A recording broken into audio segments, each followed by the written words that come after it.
आता आपण बघूया salts of weak acid and strong base. Hydrolysis of salt of weak acid and strong base. आता salt of weak acid आणि strong बेसमध्ये बघा, सॉल्ट ऑफ वीक ॲसिड आणि strong base जेव्हा आपण बघतो बघा, when you deal with the salts of a weak acid and strong base, what actually it means. See.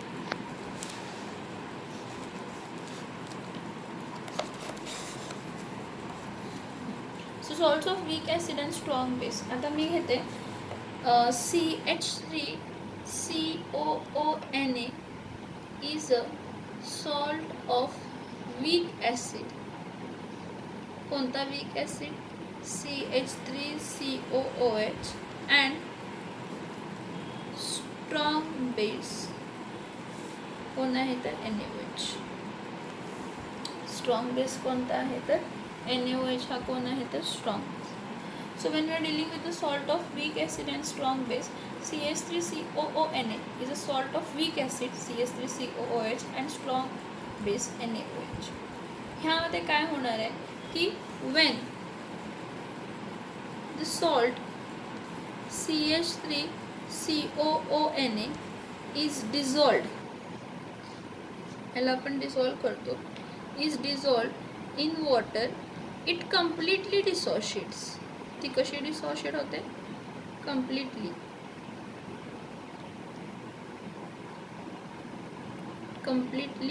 dissociates. मग completely dissociate होते म्हणजे काय देणार आहे? CH3COONA aqueous completely dissociate होते, single arrow CH3COO minus plus Na aqueous completely dissociate. आता जर ही completely dissociate होत असेल but water dissociates how? Water dissociates slightly, थोडंसं partially dissociate. म्हणजे H2O aqueous, H2O in the liquid state dissociate झालं तर partially dissociate होते, म्हणून आपण कसं लिहितो H plus aqueous आणि OH minus काय लिहितं aqueous. आता इकडे लक्ष द्या बाळांनो, परत मी सेम सांगते. एक बीकर घ्या, ठीक आहे, त्या बीकरमध्ये वॉटर होतं पण तो वॉटर पार्शियली डिसोशिएट झाला आणि फॉर्म केला आहे H प्लस आणि OH मायनस. थोडेसेच डिसोशिएट झाले, थोडेच मॉलिक्युल्स आहेत H प्लस आयन्स आणि OH मायनस आयन्सचे. At the same time salt CH3CONA होती ती कम्प्लिटली डिसोशिएट झाले CH3COO मायनस आणि Na प्लस. मला एक मी सांगते, आता तुम्ही 2 व्हिडिओज बघितले त्याप्रमाणे सांगा, Na प्लस आणि OH मायनस कंबाईन होणार आहे का? नाही कंबाईन होणार. का नाही होणार? NaOH स्ट्रॉंग बेस आहे, स्ट्रॉंग बेस कम्प्लिटली डिसोशिएट होत असतात. स्ट्रॉंग बेस काय होत असतात? कम्प्लिटली डिसोशिएट होत असतात, म्हणजे ते सेपरेटच राहणार. पण CH3COO मायनस हा काय आहे? कंबाईन होणार H प्लस बरोबर. का तर तो वीक ॲसिड आहे. का कंबाईन होणार तर तो वीक ॲसिड आहे. समजते का? म्हणजे इथं उलटं होणार बघा, इथं काय होणार आहे, हे CH3CO मायनस हे H प्लस आयन्स बरोबर कंबाईन होणार, त्यामुळे H प्लस आयन्सचा कॉन्सन्ट्रेशन काय होणार आहे? कमी होणार आहे.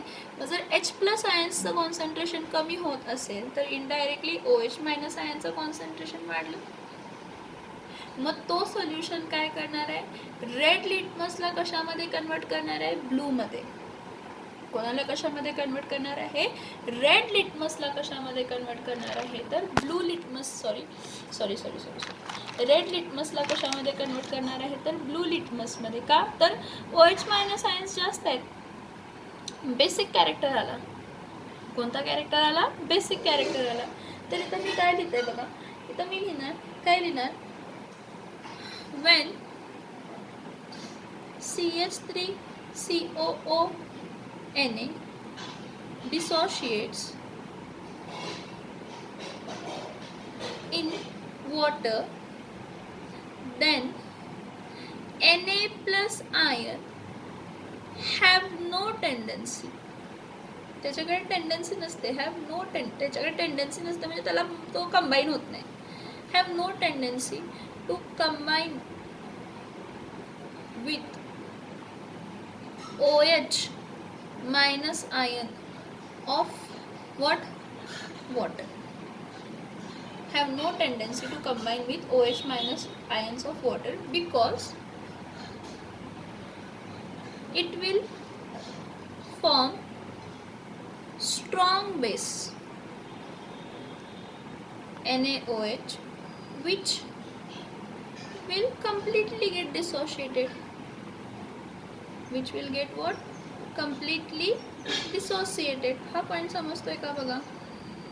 स्पेलिंग्स कडे लक्ष देऊ नका. So when CH3COONA dissociated in water, then Na plus ions have no tendency to combine with OH minus ions of water because it will form a strong base NaOH, which will completely dissociate because it is a strong base. At the end it is a strong base, so it will again dissociate. So what happens? But CH3COO minus ions of salt combine with H plus ions of water. Combines H plus ions of what? They will combine with H plus ions of water to form weak acid. Which is that weak acid? CH3COH, which will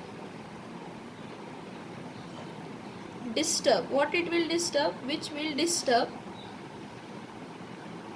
disturb the equilibrium. जो काय disturb करणार आहे? Equilibrium. So to form weak acid CH3COH, which will disturb the equilibrium, and it will cause that the concentration of H plus ions will decrease and concentration of OH minus ion will increase. हे बघा इथे reaction लिहिते. CH3COO minus plus H2O देताना काय देते? CH3COOH ह्यातला एक H combine झाला आणि OH मायनस आयन्स काय झाले? फ्री. म्हणजे फ्री OH आयन्स मिळाले आपल्याला. वॉटरमधले OH आयन्स फ्री मिळाले म्हणजे OH आयन्सचं कॉन्सन्ट्रेशन काय होणार आहे? वाढणार आहे. OH आयन्सचं कॉन्सन्ट्रेशन वाढतोय म्हणून तो कसा असणार आहे नेचरमध्ये? कसा असणार आहे तो नेचरमध्ये? तो नेचरमध्ये कसा असणार आहे? कसा असणार आहे तो नेचरमध्ये? Basic salt of weak acid and strong base is what in nature? Basic. Why? Because it gives OH minus ions. So हा equilibrium, हा ह्याला equilibrium, हा equilibrium आहे, आपण equilibrium आहे. मग हायड्रोटिक इक्विलिब्रियम काय असणार आहे की जर तुम्ही CH3COONA ला H2O बरोबर कंबाईन केला तर तुम्हाला CH3COOH मिळणार, Na प्लस मिळणार आणि OH मायनस मिळणार म्हणजे OH आयन्स जास्त मिळणार आणि OH आयन्स जास्त मिळणार. As a result excess of OH ions are produced which makes the solution salt solution, which makes the salt solution basic. So if it makes the salt solution basic, therefore the salt of weak acid and strong base is what in nature? Is basic in nature. It is what in nature? It is basic in nature. Get it? See, again if you want to, I'll again revise the thing. Salt of weak acid and strong base, हा salt of weak acid and strong base आहे. ह्यामध्ये CH3CON येते त्याला CH3CO minus आणि Na plus देणार. Completely dissociate होणार पाण्यामध्ये, पण पाणी कम्प्लिटली डिसोशिएट होत नाही, स्लाइटली डिसोशिएट होतो. मग स्लाइटली जे काही डिसोशिएटेड आयन्स असतात ते काय करतात? कंबाईन होतात का बघूया. तर CH3CO मायनस हा वीक ॲसिडचा आहे म्हणून हा H प्लस आयन्स बरोबर कंबाईन होतो, पण Na प्लस आणि OH मायनस कंबाईन होत नाही. त्यामुळे OHचे आयन्स जास्त राहतात आणि H प्लस आयन्स कमी होतात. त्यामुळे OHचा कॉन्सन्ट्रेशन वाढला आणि H प्लस आयनचं कॉन्सन्ट्रेशन काय झालं? कमी झालं. So when CH3COONA dissociates in water, then Na plus ions have no tendency to combine with OH minus ions of water because it will form a strong base NaOH, which will get completely dissociated. But CH3COO minus ions of salt ते combine करतात. कोणाबरोबर combine होतात? H plus ions of water to form weak acid which will disturb the equilibrium, and that disturbance will cause to increase in the concentration of OH minus ions and decrease in the concentration of H plus ions, which state the salt solution will be basic. See hydrolytic equilibrium. हा equilibrium आहे म्हणजे double arrow, sorry equilibrium आहे म्हणजे कसे arrows असणार आहे? Double arrow असणार. So CH3COONA plus H2O gives what? CH3COOH plus Na plus plus OH minus. Free काय मिळाले? OH minus. OH minus free मिळाले तर ते कसं असणार आहे? सांगा.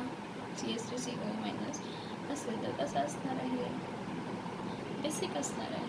OH आहेत, OH जास्त आहेत म्हणजे काय असणार आहे? बेसिक. आता नेक्स्ट बघा. हा नेक्स्ट लक्ष द्या. Salt of weak acid and weak base. You know what? Salt of weak acid and weak base totally depends on the strength of dissociation of that acid or base. Means it will depend upon the dissociation constant for acid Ka, for base K. म्हणजे salt of weak acid आणि weak base ही कशी असू शकते? Acidic ही असू शकते, basic ही असू शकते आणि न्यूट्रली असू शकते. आणि ती डिपेंड कशावरती डिपेंड करते? तर ती व्हॅल्यूजवरती डिपेंड करते. जर त्या ॲसिडचं डिसोसिएशन कॉन्स्टंट बेसपेक्षा जास्त असेल तर तो सोल्युशन काय असेल? ॲसिडिक असेल. पण जर dissociation constant of acid is less than base, म्हणजे base dissociation constant of base is more than dissociation constant of acid, तर सोल्युशन काय असणार आहे? बेसिक असणार आहे. आणि जर दोघांचं डिसोसिएशन कॉन्स्टंट ॲसिड आणि बेस, वीक ॲसिड आणि वीक बेस, सगळं वीक ॲसिड आणि वीक बेससाठी चाललं आहे, आणि जर डिसोसिएशन कॉन्स्टंट वीक ॲसिड आणि वीक बेसचं सेम असेल तर सोल्युशन काय असणार आहे? न्यूट्रल असणार आहे. कारण होणारच नाही, हायड्रोलायसिस होणारच नाही. काय होणार नाही? हायड्रोलायसिस होणारच नाही. बघा मी काय म्हटलं, कन्सिडर करा. आता इकडे एक एक्झाम्पल देते. मी काय म्हटलं, salt of weak acid and weak base कशावरती डिपेंड असणार आहे? Strength of dissociation. तो एखादा ॲसिड किती डिसोशिएट होतो आहे. मग जर मी एक वीक ॲसिड आणि वीक बेस घेतला, मग त्या वीक ॲसिड आणि वीक बेसमध्ये एखादा सबस्टन्स म्हणजे वीक ॲसिड जास्त डिसोशिएट होत असेल तर तो ॲसिडिक नेचर दाखवणार, बेस असेल तर तो बेसिक नेचर दाखवणार आहे. तर मी काय म्हणते, कन्सिडर अ सॉल्ट. कोणती सॉल्ट? BA. ही सॉल्ट BA जी फॉर्म झालेली आहे ती कशापासून फॉर्म झाली आहे? Weak acid HA. काय लक्षात येते का? HA घेतलेलं. आणि वीक बेस काय आहे? BOH. ह्यापासून फॉर्म झालेला आहे. मग सॉल्ट आहे. सॉल्ट तर इफ BA हा जी सॉल्ट आहे वीक ॲसिड आणि वीक बेसची, if BA is dissolved in water, salt आहे कम्प्लिटली डिसोशिएट होणार. If BA salt is dissolved in water, it dissociates completely. It dissociates completely. आणि जर ती कम्प्लिटली डिसोशिएट होत असेल तर ती देताना काय देणार आहे? BA ॲक्वस गिव्स B प्लस ॲक्वस, पाण्यामध्ये होते ना, आणि A मायनस ॲक्वस. बघा सॉरी, तर बघा BA salt is dissolved in water, it dissociate completely, that is BA aqueous gives B plus aqueous plus A minus what? Aqueous देणार. मग ह्याला जर वॉटरमध्ये डिझॉल्व केलं, हे बघा B प्लस प्लस A मायनसला वॉटरमध्ये जर डिझॉल्व झालं तर हा पण वीक ॲसिड आहे, सॉरी ही वीक बेस आहे आणि हा काय होता? वीक ॲसिड होता. B बेसचा B, ॲक्वस आणि पाणी. इक्विलिब्रियमला काय होणार आहे? मला BOH, B कंबाईन होणार OH बरोबर, H कंबाईन होणार A बरोबर, दोन्ही प्रोडक्ट मिळणार आहेत. वीक ॲसिड आणि वीक बेस दोन्ही मिळणार आहेत. पण पण पण पण पण जर सोल्युशन जो आहे तो ॲसिडिक किंवा बेसिक किंवा न्यूट्रल असू शकतो, depending upon the relative strength of what that base or that acid formed in hydrolysis. means it will depend upon the dissociation constant. Again what dissociation constant, जर acidic कधी असणार आहे, जर dissociation constant ॲसिडचा म्हणजे weak ॲसिडचा dissociation जास्त झाला आहे आणि बेसचा डिसोसिएशन कमी झाला आहे तर तो ॲसिडिक असतो. जर बेसचा डिसोसिएशन जास्त झाला आहे आणि ह्याचा डिसोसिएशन कॉन्स्टंट कमी आहे त्यामध्ये कंपॅरिझनमध्ये, तर तो काय असणार आहे, बेस. जर दोघांचा सेम असेल तर it will be neither acidic nor basic. म्हणजे if a salt of weak acid and weak base undergo hydrolysis, it will totally depend on the dissociation constant of that weak acid or that weak base, and on that we will say ki if it is acidic, basic or neutral.